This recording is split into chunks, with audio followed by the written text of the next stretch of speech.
राधे राधे, जय श्री कृष्ण।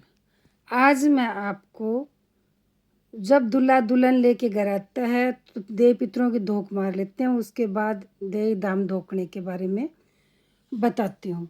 तो देही धाम धोख क्या करते हैं कि जब बारात वहाँ से विदा होती है तो घर फ़ोन कर देते हैं कि भाई बारात वहाँ से चल पड़ी।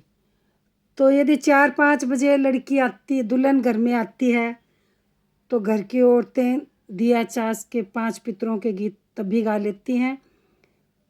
जो रथ कईयों के दुल्हन आने के बाद भी रथ जगा होता है तो वो नेग उसी वक्त कर लेती हैं। और फिर बच्चों को धोख मरवा के और सोने आराम करने के लिए नहीं भेजते। कहते हैं कि पूजा करते करते आए हो, नहाने की ज़रूरत नहीं है, अब मंदिर जाके पहले दही धाम कर लेते हैं। तो उसी वक्त यदि दिन निकल ही आया, दुल्हन आई है तब दिन निकल ही आया, तो वो पूजा करते करते तो आती है और फिर घर में भी आके पूजा ही करते हैं पितरों की। और फिर उसी वक्त कि लड़की भी तैयार है, लड़का भी तैयार है, तो बच्चों और सब मेहमान भी आए हुए होते हैं, तो दही धाम का नेक करने के लिए मंदिर ले जाते हैं।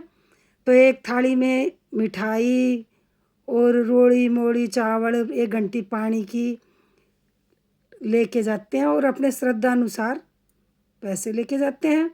मंदिर में जाके सबसे पहले गणेश जी के धूप मारते हैं, उसके बाद सारे देवी देवताओं के लड्डू चढ़ाते जाते हैं और श्रद्धा के अनुसार पैसे चढ़ा देते हैं।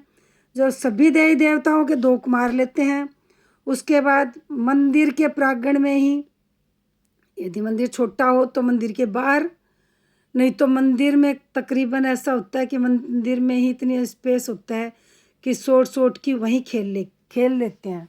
तो नीम की 2 डाली लेके आते हैं और सबसे पहले दूल्हा दुल्हन खेलते हैं और फिर वो शॉर्ट की तो उठा के घर वाले ले लेते हैं, दूसरी शॉर्ट की देते हैं। उससे दूल्हा अपनी भाभी से, मामी से, चाची से जो भी खेलना चाहे, ये एक हंसी मजाक का सा है, तो उसके साथ खेलते हैं। दुल्हन से भी उसके और देवर जो होते हैं, देवर है, जेठ होते हैं, भांजे हैं, वो खेलना चाहे तो वो खेलते हैं।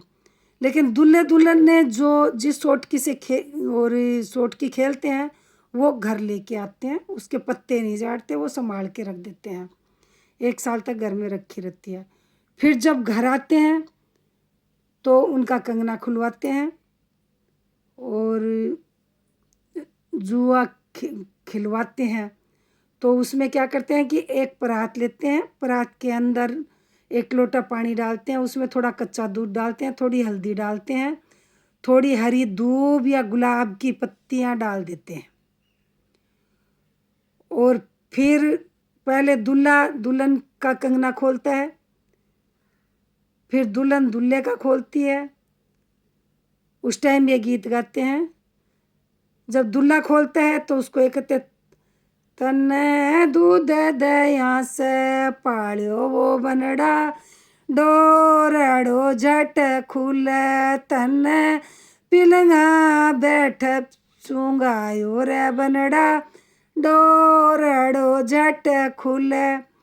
और जब दुल्हन कंगना खोलती है तब उल्टा बोलते हैं, तन्ने खाटी छाछ पिलाई ये बनड़ी, डोरड़ो ना खुले तन्ने थड़िया बैठ चुंगाई बनड़ी, डोरड़ो ना खुले।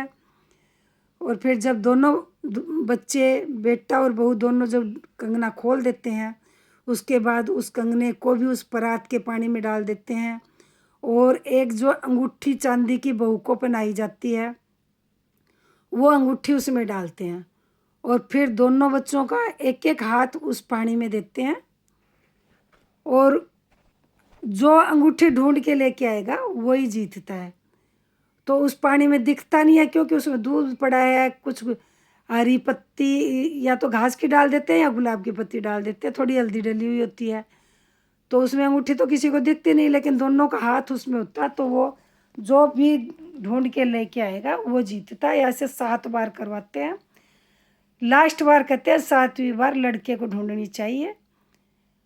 ऐसे जब वो 7वां बार उनका हो जाता है, उसके बाद कंगने को निचोड़ के उस पानी में से दोनों कंगने, बहू और बेटे दोनों के कंगने निचोड़ के वो माँ को दे देता है कि बहू बहू को कहता है कि बाल बच्चे तेरे हाथ और कमाई धमाई मेरी माँ के हाथ। ये कंगना खिलाई का, खुलाई का और जो अंगूठी ढूंढवाई का नेग होता है। उसके बाद किसी के यहाँ तो खिचड़ी बनती है, तो सास बहू मिलके खिचड़ी खाती हैं कि जैसे खिचड़ी में घी मिल जाए वैसे बहू सास में मिल जाए। और कुछ लोगों के यहाँ दाल चावल बनते हैं सुहाग थाल में, तो 7 औरतें बैठती हैं और जो जैसे जिसके सिस्टम होता है, सुहाग थाल में 7 औरतें बैठती हैं। खिचड़ी खाने का नेक किसी किसी के होता है और खिचड़ी सास बहू दोनों इकट्ठा खाती हैं और यही बोलती हैं कि जैसे खिचड़ी में घी मिल जाए वैसे बहू सास में मिल जाए। ये कंगना खिला के उसके बाद बच्चों को रेस्ट करने के लिए भेज देते हैं। फिर नहा धो के शाम को फिर सिरगुंदी होती है, सिरगुंदी होती है तब नथ जो पहनाई जाती है उसको मिनस के नथ पहनाते हैं, चूड़ा पहनाते हैं, नया लाल रंग का चूड़ा पहनाते हैं। गाँव में तो चूड़ा पहनाने वाली आती है मणियारी, लेकिन शहरों में तो मणियारी नहीं आती, तो बहन बेटी जो भी होती है वो चूड़ा लाया हुआ होता है वो पहना देती है। और फिर बहू को सब नचाते हैं, वार फेर करते हैं। उसके बाद बहू सबकी पहली बार पैर पढ़ाई करती है, इससे पहले उसने पैर पढ़ाई नहीं करी है, तो सबको पैसे दे दे के पैर पढ़ाई करती है। फिर उसको पूठ मोड़े के लिए भेज देते हैं और वो अपने पियर जाके वापस आ जाती है। और सास जो थापे के आगे जो पूजा में काम आई हुई सराई सरुई जो होती है और कलश होते हैं वो उठा के रख देती हैं। और बान में जो सराइयाँ काम आती हैं और आरते की थाली का दिया ये सब उठा के, यदि नदी पास में है तो नदी में बुहा देते हैं, 1 लोटा पानी का ले जाते हैं, थोड़ी सी मिठाई का चूरा सा ले जाते हैं। और यदि नदी पास में नहीं है तो किसी तालाब के किनारे खड्डा खोद के वो सब सामान, वो मोड़ी भी और सराई बान की पूजा का सामान जो इकट्ठा हो रखा हो वो थापा लगा रहता है। यदि हमने कागज़ पे भी लगाया तो वो लगा रहता है।